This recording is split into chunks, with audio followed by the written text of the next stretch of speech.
জানো তো, কালকে যখন সন্ধেবেলা বৃষ্টি এলো তার আগে থেকেই মন করছিল একটু ভাজাভুজি তেলে ভাজা টাইপের কিছু একটু খাই। তো তখনই ভাবলাম যে ফ্রিজে লোটে মাছ আছে। এবার লোটে মাছের ফ্রাই আমি এর আগেও বানিয়েছি, কিন্তু আমার আর সেটা মাথায় নেই।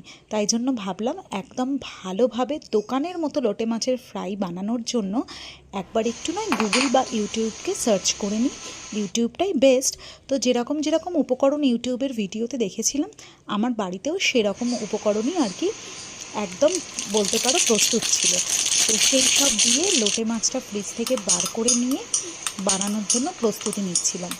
আমাদের এখানে তো কালকে বৃষ্টি হয়েছে, তোমাদের ওখানে কালকে কার কার বৃষ্টি হয়েছে কমেন্ট সেকশনে জানিও। কিন্তু একজনের ভিডিওতে দেখলাম সে কিন্তু ক্রিস্পি করার জন্য একটু চিড়েটাকেও গ্রাইন্ড করে দিয়েছে। তো আমিও সেই জন্য ব্যাটারের জন্য চিড়ে ময়দা মানে চিড়েটাকে গ্রাইন্ড করে নিয়ে ময়দা বেসন আর একটু সামান্য বেকিং পাউডার দিয়ে খুব ভালো করে জল দিয়ে গুলে কনসিস্টেন্সিটা এমন রেখেছিলাম যাতে খুব বেশি পাতলা না হয়। আমার মনে হয়েছিল খুব বেশি পাতলা হলে যদি ব্যাটারগুলো মাছের থেকে ছেড়ে ছেড়ে পড়ে যায়, আর এমনিও হচ্ছে লোটে মাছ তো খুবই নরম প্রকৃতির মাছ।